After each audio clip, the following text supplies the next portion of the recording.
they brought this dork in by the name of Gut Too Slow.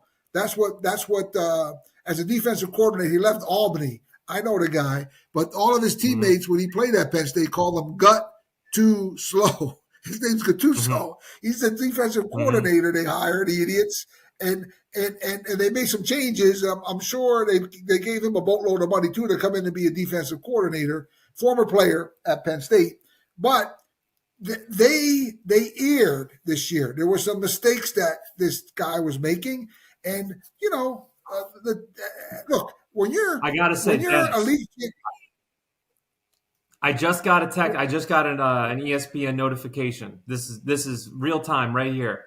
10 firings equal $168 million. The breakdown of money owed to 10 recently fired FBA coaches, Brian Kelly's huge haul, Jay Norvell, smaller totals. $168 million are being paid out for fired coaches. Well, and they should fire every athletic director, and they should fire the NCAA. That's $168 million. That's $168 million that should go to our kids. That's what the alumni want, ultimately. So now, Andrew? So this is, I was going to say this earlier. So let's say, call me crazy here, let's say the NCAA, which I believe is a nonprofit organization. It is. That's the killer.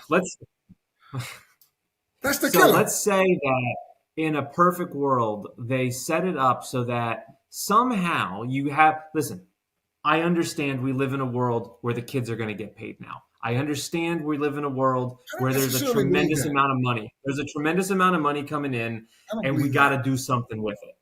I hope not. What if we do something good with it? Just to interrupt you, I hope they hire more coaches and give those 60 million youth more scholarships. Why don't we do something good with it? Why don't we do something good with it? Why doesn't the NCAA say, you know what? We have a really bad PR problem right now, like historically bad.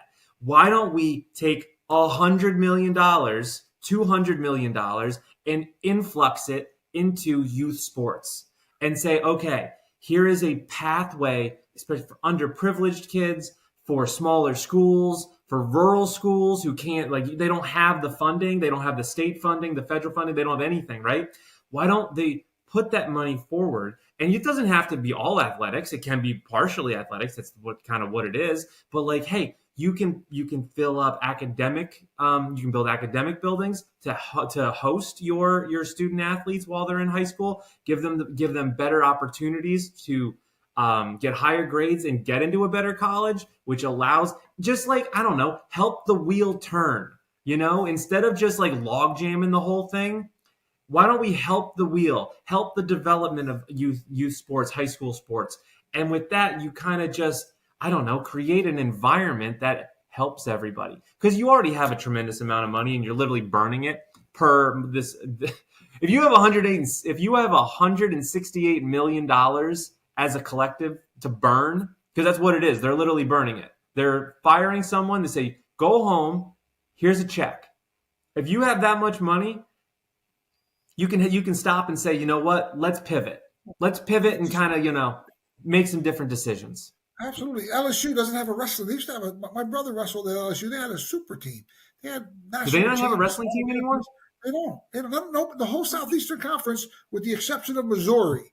Missouri is the only Southeastern Conference team that has a wrestling that has a wrestling team. But here's the thing though. Gymnastics too. They don't have no men's gymnastics. Yeah. They dropped. They have LSU. They got a big time. They have a big time gymnastics team. But here's the sin of it. Here's the sin of it.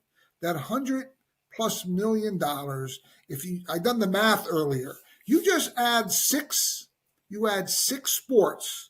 3 male, 3 female, you're looking at somewhere about $1.5 million to $3 million to add the scholarships and to add the coaches, right?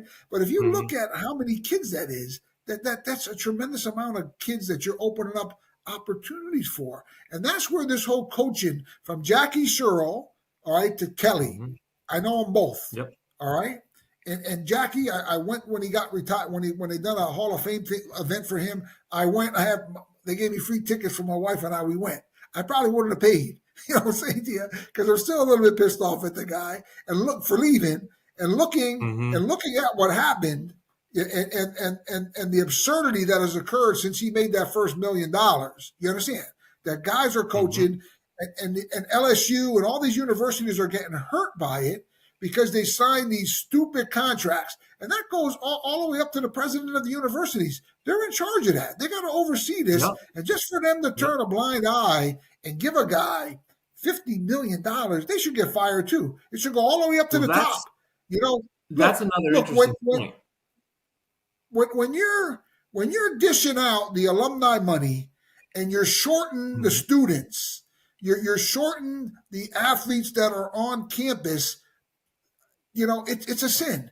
And you need to be held accountable. That's from the athletic director up to the president of each school. Just don't fire the coaches. And I think firing the Penn State coach was an error. Kelly, I'm applauding them firing Kelly. He deserved it. But the point of the matter is that what it does, it causes disruption. Look at how North Carolina fell apart with when they fired their coach. Oh, they're talking to Belichick. And I think Belichick is a scumbag for a lot of other reasons. And getting back to Belichick was doing gambling ads, and even the Mannings. I know the Mannings. I've met those guys. They're good cats.